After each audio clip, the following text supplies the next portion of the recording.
रात में माँ का फ़ोन आया था कि वह सुबह आ रही है।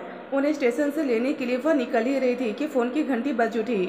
उसने रिसीवर उठाया तो पता चला कि फ़ोन अस्पताल के आपातकालीन विभाग से आया था और उसे जल्दी पहुंचने के लिए कहा गया था। कई महीनों के बाद तो उसने छुट्टी ली थी। माँ उससे मिलने आ रही थी। पिछली बार जब वह घर गई थी तब केवल 4 दिन की छुट्टियाँ ली थी। माँ ने उससे पूछा था अब फिर कब आओगी, तो उसने कहा था माँ अब तो मुझसे मिलने आना, मेरा आना संभव नहीं हो पाएगा। तब माँ ने कहा था तुम छुट्टी लोगी तभी मैं वहाँ आऊँगी, स्टेशन से ले जाकर घर बिठा देती हो। अकेले घर में मन नहीं लगता, कम से कम उस दिन तो छुट्टी ले ही लिया करो। यही सोचकर उसने माँ को अपनी छुट्टी की खबर दी थी और माँ आ रही थी। पर अचानक अस्पताल से फ़ोन आने के बाद उसकी समझ में नहीं आ रहा था कि वह क्या करे। वह जानती थी कि अकेले भी माँ को स्टेशन से घर आने में कितनी तकलीफ़ होगी। भैया भाभी जानेंगे तो अलग गुस्सा होंगे कि यदि उसके पास माँ के लिए इतना भी समय नहीं है तो वह उन्हें अपने पास बुलाती ही क्यों है। जल्दी में कुछ और उपाय नहीं सूझा तो उसने डॉक्टर सुधीर के पापा से माँ को स्टेशन से लाने के लिए अनुरोध किया। वह जानती थी कि माँ को लाने और घर तक छोड़ने में कम से कम 1.5 घंटा तो लग ही जाएगा। उधर अस्पताल से दूसरी बार फ़ोन आ चुका था। माँ पहली बार जब आई थी तब सुधीर के पापा से उनकी मुलाकात हुई थी, इसलिए परेशानी की कोई बात नहीं थी। ताला लगाकर चाबी उसने सुधीर के पापा को दे दी। उनकी इस असुविधा के लिए उसने पहले ही फ़ोन पर उनसे क्षमा मांग ली थी। तब उन्होंने फ़ोन पर हंसकर कहा था तुम्हारी माँ के आ जाने से मुझ बूढ़े को भी कोई बात करने वाला मिल जाएगा। उनकी बात सुनकर वह भी खिलखिलाकर हंस पड़ी थी। अस्पताल पहुँचते ही वह डॉक्टर दिनेश के कमरे में गई। उन्होंने ही उसे फ़ोन करके बुलाया था। मरीज की प्राथमिक चिकित्सा कर दी गई थी पर ऑपरेशन की तुरंत आवश्यकता थी। समय पर ऑपरेशन न करने से मरीज की जान को खतरा था। उसने देखा कि ऑपरेशन थिएटर के बाहर एक औरत बुरी तरह से रोते हुए नर्स से कह रही थी सिस्टर मैं अभी पूरे पैसे जमा नहीं करा सकती, पर मैं जल्दी ही बिल चुका दूंगी। सिस्टर ने झिड़कते हुए कहा था पैसा नहीं है तो किसी सरकारी अस्पताल में ले जाओ, इसे जहाँ क्यों लेकर आई हो, यहाँ के डॉक्टर योग्य है, मेरा इस अस्पताल में विश्वास है। मैं जानती हूँ कि डॉक्टर आशा और डॉक्टर दिनेश मेरे पति को बचा लेंगे, इसलिए मैं यहाँ आई हूँ।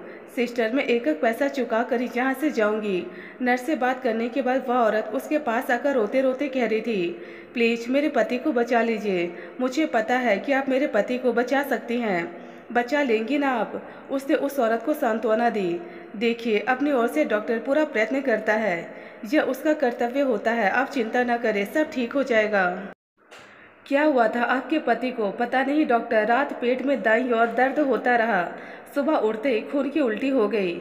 मैं घबराहट में कुछ कर ही नहीं सकी, जो रुपए घर में रखे थे उन्हें भी नहीं ला सकी। डॉक्टर आप इनका इलाज शुरू कीजिए, मैं घर जाकर पैसे ले आऊँगी। नर्स ने फॉर्म पर हस्ताक्षर कराते समय उस औरत से पूछा क्या तुम्हारे पति शराब पीते हैं? हाँ सिस्टर, बहुत अधिक पीते हैं, यह शराब ही इन्हें ले डूबी है। शराब के नशे में क्या क्या नहीं किया इन्होंने, सारी संपत्ति गंवा दी। अच्छा खासा कारोबार था, सब समाप्त हो गया। सास ससुर बेटे के गम में ही चल बसे। मैं अकेली औरत क्या क्या करूं, कोई संतान भी तो नहीं हुई जो उससे मेरा जीवन अच्छा कट जाता। कहकर वह औरत फिर रोने लगी। वह उनकी बातों को सुन रही थी लेकिन उसका ध्यान मरीज की ओर था जो अभी भी बेहोशी की हालत में था। डॉक्टर दिनेश भी आ गए थे। वह उनके साथ ही मरीज के पास आ गई। उसने नब्ज देखी, ब्लड प्रेशर चेक किया। उस समय सब कुछ सामान्य था। ऑपरेशन किया जा सकता है डॉक्टर दिनेश, यह कहकर उसने मरीज की ओर ध्यान से देखा। चेहरा कुछ जाना पहचाना सा लग रहा था। उस चेहरे की प्रौढ़ता के पीछे वह मरीज की युवा अवस्था का चेहरा ढूंढने लगी तो उस चेहरे को छछांस में ही पहचान गई। उसने मरीज को फिर से देखा। उसकी नजरें धोखा नहीं खा सकती। 20 वर्षों के बाद भी वह उसे पहचान गई। एक पल को उसे जोर का झटका लगा। उसके कदम ऑपरेशन थिएटर की ओर नहीं बढ़ सके। कमरे में जाकर वह कुर्सी पर धम से बैठ गई। थोड़ा पानी पीने के बाद उसने कुर्सी के पीछे सिर टिकाकर आंखें मूंद ली। तब वह 12-13 साल की थी और दीदी 17 की रही होंगी। वह 7वीं कक्षा में थी और दीदी 12वीं में। वीनू सबसे छोटा था। दोनों बहनें एक ही स्कूल में पढ़ने जाती थी। स्कूल दूर नहीं था इसलिए दोनों पैदल ही जाया करती थी। माँ सुबह उठकर नाश्ता तैयार करती थी। पापा कभी कभी उनको स्कूटर से भी छोड़ जाते थे। दीदी पढ़ने में बहुत तेज थी। पापा भी उनका पूरा ध्यान रखते थे। शाम को ऑफिस से आकर दोनों की पढ़ाई के बारे में, स्कूल की अन्य गतिविधियों के बारे में पूछते रहते और जो भी कठिनाई होती उससे दूर करते थे। क्योंकि पापा ऑफिस के साथ साथ दीदी को नियमित नहीं पढ़ा पाते थे, अतः दीदी को विज्ञान पढ़ाने के लिए ट्यूशन लगा दी थी। वह चाहते थे कि दीदी अच्छे अंकों से पास हो, क्योंकि पापा दीदी को डॉक्टर बनाना चाहते थे। दीदी भी पापा की इच्छाओं को समझती थी। वह आज्ञाकारी बेटी बनकर उनकी हर बात को मानती थी। स्कूल में दीदी एक आदर्श विद्यार्थी मानी जाती थी और परीक्षा में टॉप करेगी ऐसी सभी आशा करते थे। दीदी स्कूल से आकर ट्यूशन के लिए जाती थी। शाम को माँ दीदी को अपने साथ लाती थी। उस दिन वीनू को बहुत तेज बुखार था, इसलिए माँ ने उन दोनों बहनों को एक साथ भेज दिया था ताकि वापसी में दोनों एक साथ आ सके।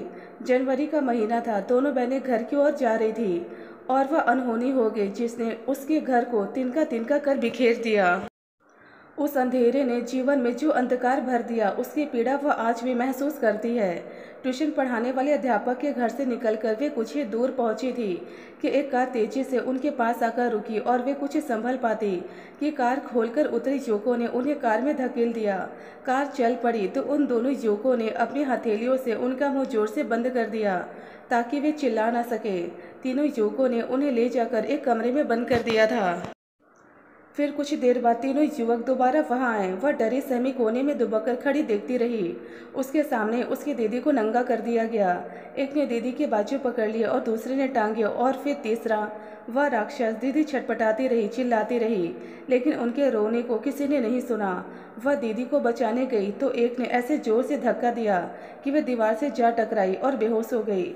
जब होश आया तो सब कुछ समाप्त हो चुका था। वे तीनों दरिंदे कमरे से जा चुके थे। दीदी बेहोश पड़ी थी। बाहर निकलकर उसने देखा तो उसकी समझ में नहीं आया कि कौन सी जगह है। सारी रात वह यह सोचकर रोती रही कि उसकी माँ और पापा कितने परेशान हो रहे होंगे।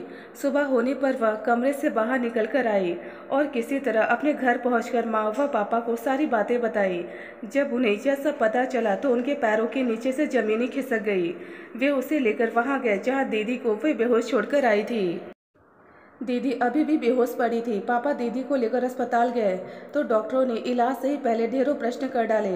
पापा ने जाने कैसे कैसे कहकर सिफारिश कर उसका इलाज शुरू करवाया था, लेकिन तब तक दीदी बहुत कुछ खो चुकी थी। मानसिक रूप से विक्षिप्त दीदी थोड़ी थोड़ी देर बाद चीखने चिल्लाने लगती, कपड़े फाड़ने लगती। परीक्षाएं शुरू हुई और समाप्त भी हो गई। दीदी बेखबर थी और फिर एक दिन इसी बेखबरी में दीदी चल बसी। पापा ने ठान लिया था कि वह इसका बदला लेकर रहेंगे। उन्होंने अपने जीवन का जैसे उद्देश्य ही बना लिया था कि अपराधियों को उसके किए की सजा दिलाकर रहेंगे। पुलिस में रिपोर्ट तो लिखाई थी। उसकी पहचान पर पुलिस ने उन युवकों को पकड़ भी लिया। अदालत में मुकदमा चला। जज के सामने भी उसने चिल्लाकर उस युवक के बारे में बताया था, लेकिन उन लोगों ने ऐसे ऐसे गवाह पेश कर दिए जिससे यह साबित हो गया कि वह तो घटना वाले दिन शहर में था ही नहीं। अमीर पिता का बिगड़ा बेटा था, सो पैसे के बल पर छूट गया। बाकी दोनों युवकों को 3-3 माह की सजा हुई। बस पापा टूट तो पहले ही गए थे। फैसला आने के बाद तो जैसे बिखर ही गए। उन्होंने उस शहर से अपना ट्रांसफ़र करवा लिया, लेकिन वहाँ भी वह संभल नहीं पाए। दीदी की मृत्यु वह सहन नहीं कर पाए और एक दिन उन्होंने हम सबको छोड़कर आत्महत्या कर ली। पापा ने एक मकान ले रखा था, माँ उसी में आकर रहने लगी। उन्होंने एक कमरा अपने पास रखा और बाकी कमरे किराए पे चढ़ा दिए। पापा और दीदी की मौत ने उसे कुछ ही समय में बड़ा कर दिया। वह शांत चुप रहने लगी। पढ़ाई में उसने मन लगाना शुरू कर दिया। क्योंकि पापा दीदी को डॉक्टर बनाना चाहते थे, इसलिए उसने ठान लिया था कि वह पापा की इच्छा को अवश्य पूरी करेगी। वह दीदी जैसी प्रतिभावान नहीं थी, पर अपनी लगन और दृढ़ निश्चय के कारण वह सफलता की सीढ़ियाँ चढ़ती गई और एक दिन उसने डॉक्टर बनकर दिखाई दिया। आज वह एक सफल डॉक्टर है और लोग उसे डॉक्टर आशा के रूप में जानते हैं। इस इलाके में उसका नाम है। माँ विवाह के लिए पिछले 5 सालों से जिद कर रही है, लेकिन वह ऐसा सोच भी नहीं सकती। वह मानसिक रूप से इसके लिए खुद को तैयार नहीं कर पाती। शायद दूसरी वजह यही है कि बचपन में जो विभत्स दृश्य उसने देखा था, उस कुंठा से वह निकल ही नहीं पाई है।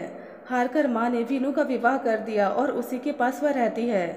आज जिस पुरुष को अभी देखकर वह आई है, वह कोई और नहीं बल्कि वही दरिंदा था जिसने उसके सामने उसकी दीदी की इज्जत से खेलकर उन्हें मौत के मुंह में धकेल दिया था। और दीदी को न्याय नहीं दिला पाने की पीड़ा में पापा ने आत्महत्या कर ली थी। उसके मन में उबाल उठ रहा था, जो न्याय दीदी को पापा नहीं दिला पाए थे वह दिलवाएगी। वह उस व्यक्ति से अवश्य प्रतिकार लेगी, तभी दीदी और पापा की आत्मा को शांति मिल सकेगी। वह उसका इलाज नहीं करेगी जो इस समय जीवन और मृत्यु के बीच झूल रहा है। वह निश्चिंत होकर वैसे ही कुर्सी पर सिर टिकाए बैठी रही, पर उसके मन को अभी भी कुछ कचोट रहा था। उसे लगा जैसे कुछ गलत हो रहा है। जब वह कोई निर्णय नहीं ले पाई तो उसने अपने घर आई माँ को फ़ोन किया। बड़ी देर तक फ़ोन की घंटी बजती रही, किसी ने रिसीवर उठाया ही नहीं। फिर उसने सुधीर के घर फ़ोन किया। फ़ोन सुधीर के पापा ने उठाया। उसने छूटते ही पूछा, अंकल माँ नहीं चाहिए क्या? घर पर फ़ोन किया था, किसी ने रिसीवर उठाया ही नहीं। चिंता ना करो बेटी, तुम्हारी माँ मेरे घर में है। तुम थी नहीं सो इधर ही उन्हें लेकर चलाया। अंकल माँ से बात कराएंगे? क्यों नहीं, अभी करवा देता हूँ। हेलो माँ, कैसी हैं आप? सॉरी मैं आपको लेने नहीं आ सकी। कोई बात नहीं बेटी, मैं तुम्हारी मजबूरी को समझती हूँ, तुम चिंता मत करो। चाय पीकर मैं घर चली जाऊँगी, तुम अपना काम करके ही आना। माँ आप अस्पताल में आ सकती हैं। क्यों, क्या बात है बेटी, तुम्हारी आवाज़ भर्राई हुई क्यों है? कुछ नहीं माँ, बस आप यहाँ आ जाओ, उसने छोटे बच्चों की तरह मचलते हुए कहा। अच्छा मैं अभी आ रही हूँ, कहते हुए उसने फ़ोन काट दिया।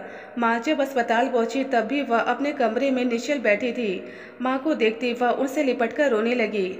माँ उसे भौचक देखती रही, सहलाती रही। थोड़ा मन शांत हुआ तो माँ से अलग होकर फिर से कुर्सी पर आंखें मूंद कर बैठ गई। लग रहा था जैसे उसमें खड़े होने की शक्ति ही नहीं रही। माँ ने चिंतित स्वर में पूछा, आशा क्या बात है? सब कुछ ठीक तो है ना, बोल क्यों नहीं रही बेटी? वह फिर से रोने लगी और रोते रोते उसने माँ को उस व्यक्ति के बारे में सब कुछ बता दिया। माँ भी सकते में आ गई, जरा संभली तो बोली, मत करना उसका ऑपरेशन, मरने दे उसे, यही उसकी सजा है। मेरा घर बर्बाद करके वह अभी तक जीवित है। हमें कानून से न्याय नहीं मिला, अब समय है, तू बदला ले सकती है, तभी आरती और तुम्हारे पिता की आत्मा को शांति मिलेगी। कुछ सोचने की जरूरत नहीं, चुपचाप घर चल, तूने छुट्टी तो ले रखी है ना। वह उसी तरह कुर्सी पर से टिकाए बैठी रही। तभी नर्स ने कमरे में आकर कहा, डॉक्टर ऑपरेशन की तैयारी पूरी हो गई है, आप भी जाइए। नर्स तो कहकर चली गई, पर वह माँ की ओर देखने लगी। माँ ने उसे फिर कहा, देख ले आशा, अच्छा अवसर मिला है, मत जा, कोई और यह ऑपरेशन कर लेगा। माँ यह ऑपरेशन मैं ही कर सकती हूँ, इसलिए तो घर से बुलवाया गया था। सोच ले मैं अभी आती हूँ, कहकर वह अपने कमरे से बाहर आ गई। मरीज के साथ आई औरत वही खड़ी थी। उसका दिल चाहा कि वह उसे सब कुछ बता दे कि उसके पति ने क्या क्या किया था, पर इसमें उस औरत का क्या दोष है। वह बिना कुछ बोले ऑपरेशन थिएटर में चली गई। देखा तो वह व्यक्ति अचेतावस्था में ऑपरेशन टेबल पर लेटा हुआ था। उसकी मनोस्थिति से बेखबर यदि और थोड़ी देर उसका ऑपरेशन नहीं किया गया तो वह बच नहीं पाएगा। वह उस वैसी का अंत देखना चाहती है। वह पापा और दीदी की मृत्यु का बदला लेना चाहती है, लेकिन उसके मन की दृढ़ता पिघलने क्यों लगी है। कभी उस औरत का दारुण रुदन सुनाई देने लगता, तो कभी उसका गिड़गिड़ाता हुआ चेहरा सामने आ जाता, तो कभी दीदी और पापा सामने आ जाते, कभी माँ के शब्द कानों में गूंजने लगते।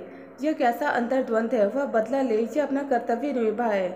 मन दीदी का साथ दे रहा था तो अंतरात्मा उसका। वह थोड़ी देर खड़ी रही, खाली खाली आंखों से उस व्यक्ति को देखती रही।